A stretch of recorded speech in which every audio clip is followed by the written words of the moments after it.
Venture capital. Let's look at two of the markets, UAE and Qatar. 2/3 of the Middle Eastern entrepreneurs consist of angel investors looking to seed promising companies and watch them grow in substantial enterprises. So it's important. Angel investors looking to seed promising companies. If you look at Rabi Khoury, partner and chief executive of the Middle East Venture Partners.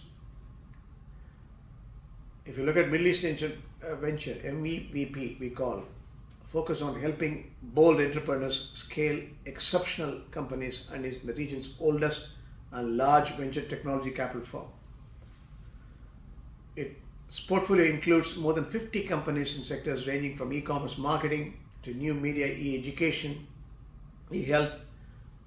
Again, MEVP has made estimated investments of 120 million in 13 startups in the MENA. It has raised more than 350 million overall startups.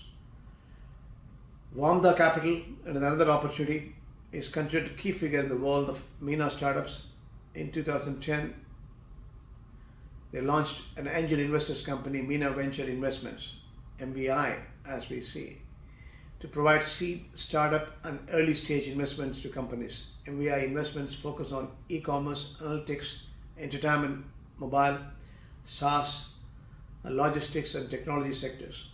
Wamda Capital partners with startups to build scalable technology business. It seeks to invest in develop sustainable, innovative tech business by providing growth in capital to the region's leading entrepreneurs. The company has an estimated investment of 60 million in 14 startups to date. 2/3 of the Middle East entrepreneurs consist of angel investors looking to seed promising companies and watch them grow in substantial enterprises. Datewood, founder and CEO of Dale Ventures. Dale Ventures has invested millions of dollars in several companies with high potential. They include Instanda, Rayo Credit, Arcadier, TechMet, and Huma. The most recent investment was on October 1st, 2020, when TechMet Limited raised almost $500,000. Dana Farquhar, co-founder CEO of Beko Capital, is an early stage of UAE venture capital firm. Beko's goal is to reinvention of the Middle East, I should say, through innovation and tech. Beko has built around 60 million invested in 6 UAE startups.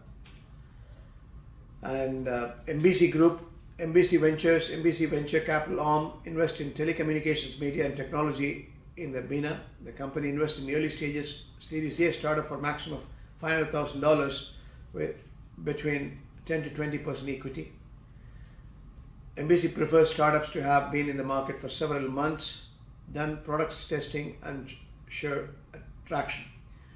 It includes top media company Supermama, an online and mobile platform for busy mothers, and elcinema.com, the largest Arabic movie database on the internet.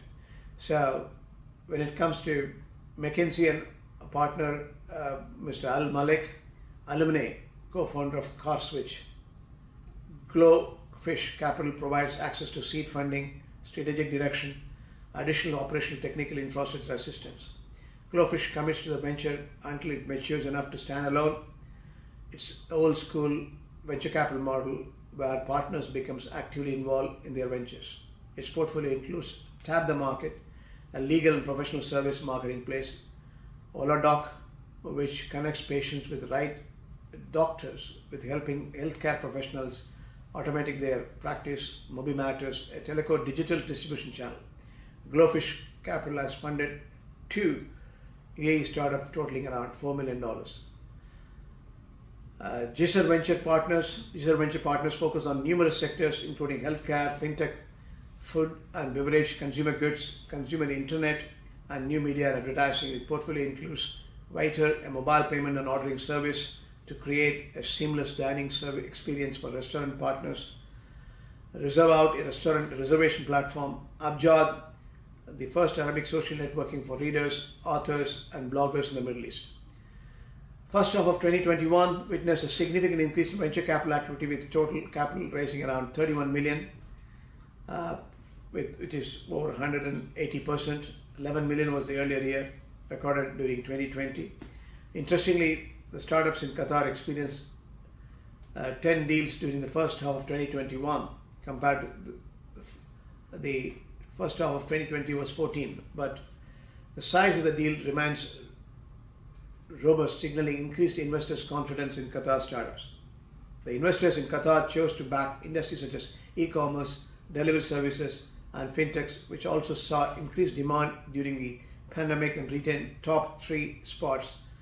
The value of the deals I'm talking about. Fascinatingly, the startup from the e-commerce sector secured approximately 60% of the total funding raised in Qatar.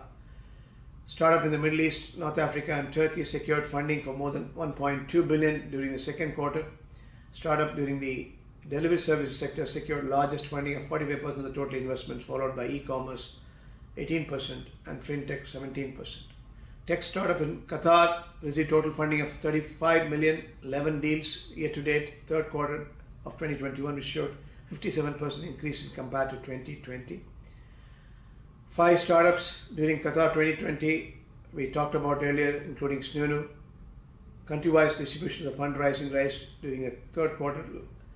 The Kingdom of Saudi Arabia received, Egypt, UAE, Morocco, other Gulf countries are also received a lot of funding through the venture capital. So plenty of exciting development. Qatar and UAE is growing fast in terms of venture capital funding. The angel investors looking for opportunities, looking for sectors where they can invest, and they are scaling up their investment to make sure these promotions give a long-term value for them, and the market capitalization when they go to IPO will going to be eventually exponential.